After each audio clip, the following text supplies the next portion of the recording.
튀르키예 남부에서 일어난 규모 7.8의 강진으로 인한 사상자 수가 점차 늘어나고 있습니다. AFP 통신은 피해가 커진 것은 지진이 새벽 시간대에 발생한 데다 1939년 이후 일어난 최대 지진이라는 점, 그리고 200만 명이 살고 있는 남부 도시를 덮쳤다는 점 때문이라고 전했는데요. 특별히 가슴 아픈 이유도 있습니다. 큰 피해를 입은 이스칸데루는 6.25 전쟁 당시 튀르키예군이 부산으로 출발한 항구 도시이기도 한데요. 튀르키예는 참전국 중 4번째로 많은 2만여 명을 파병한 데다 중국군과의 전투로 700여 명이나 전사했기에 참전 기념비가 있는 곳이기도 하죠.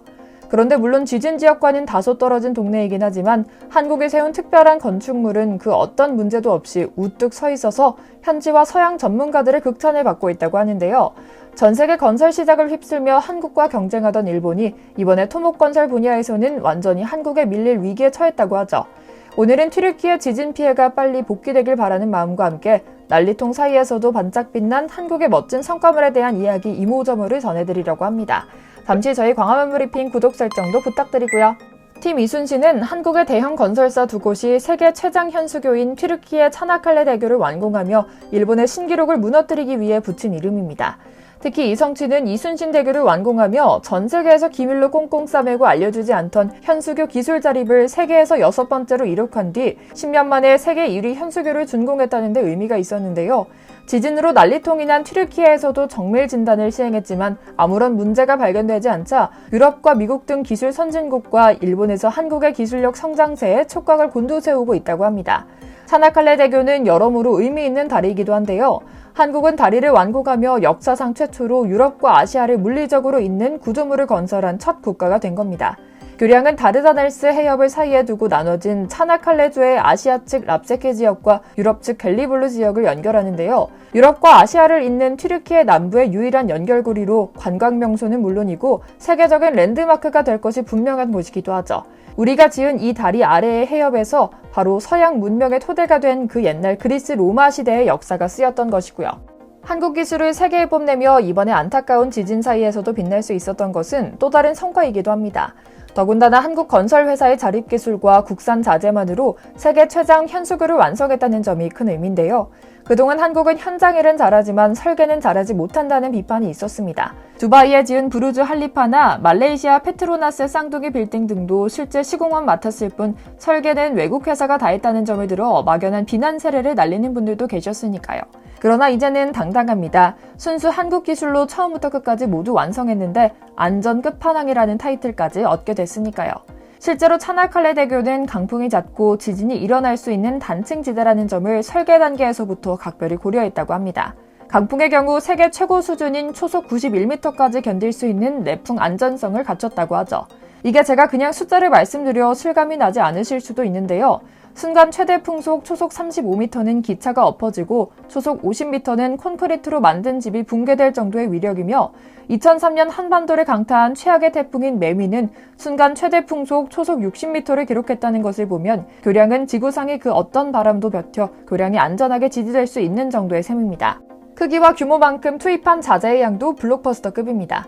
동원된 인력은 약 17,000명이며 투입된 콘크리트 양은 일반 아파트 2,247가구를 지을 수 있는 21만 3,448 입방미터가 투입됐습니다.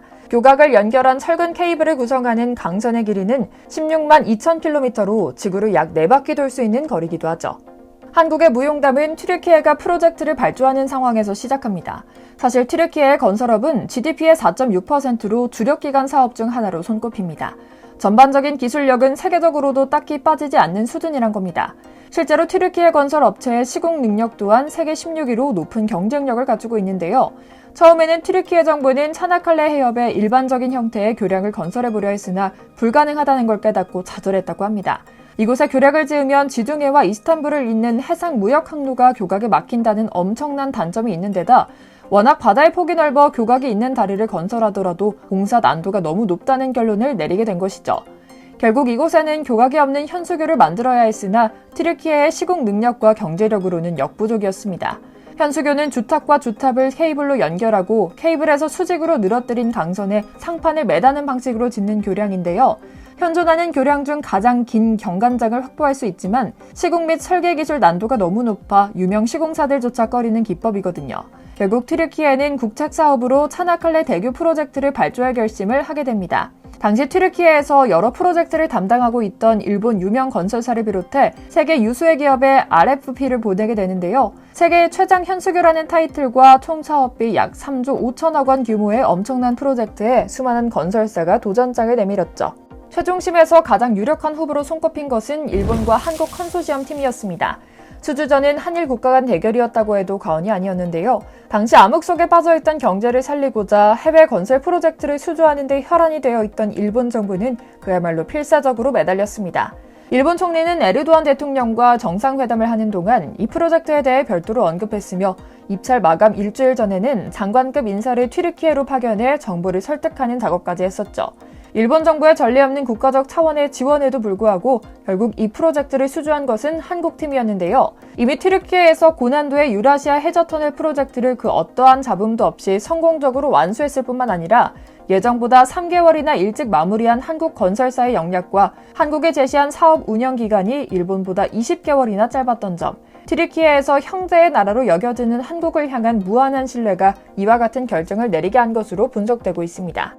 그래서인지 일본은 이번 난리를 겪고도 멀쩡한 차나칼레 대교의 위풍당당한 모습에 엄청난 질투를 느끼는 것 같습니다. 지진 대비와 대응 강국인 일본에서는 이번 지진 현장에 대대적인 지원단을 급파했는데요. 자연재해 관련 현장 뉴스도 24시간 내내 송출하고 있다고 합니다. 상황이 이렇다 보니 일본인들은 당연히 얼마 전 역사에 남을 대규모 프로젝트를 수주하지 못하고 한국에 패배한 차나칼레 대교의 상황에 관심이 많은 것 같습니다. 마치 무슨 흠이라도 잡으려는 것처럼 말이죠. 일본 뉴스 진행자는 할 말이 없으면 그냥 가만히라도 있었어야 했는데 굳이 한국의 기술력의 근간이 일본이라느니 자신들은 이미 20여 년도 더 전에 현수교 건설 기술을 보유했느니 하는 말을 내뱉었죠. 그러나 전 세계의 시선은 한국의 기술에 쏠려 있는 것이 사실입니다. 차나칼레 대교는 특히 유럽에서 엄청난 관심을 받고 있습니다. 아무래도 미국은 워낙 땅덩어리가 넓으니 그냥 비행기로 휙 날아가 버리니까 문제가 없지만 유럽은 작은 땅덩어리 안에서 수많은 해협이 있어 이런 대형 특수교량을 설치할 수 있는 기회가 많기 때문인 것 같은데요. 차나칼레 대교는 유럽철강공사협회로부터 유럽 강철 교량상을 수상했는데 선정 이유가 극찬 일색입니다. 한국 건설사들은 그동안 짧은 공기를 자랑으로 삼았지만 그만큼 다른 문제들도 많았다. 그러나 이제는 짧은 시간 동안 건설을 마무리하면서도 튼튼하고 미학적으로도 아름답게 만든다. 그저 경이로울 뿐이다 라고요. 실제로 이제 한국 해외 건설 기업들은 첨단 기술과 노하우를 바탕으로 기술력, 수행 능력, 그리고 자금 조달까지 한 큐에 완성하며 세계적인 경쟁력을 인정받고 있는데요. 튀르키예에서도 든든하게 우뚝 솟아 유럽과 아시아를 잇는 다리로 이제는 한국과 전 세계의 건축들을 잇게 될 것이란 생각에 벌써부터 뿌듯해집니다.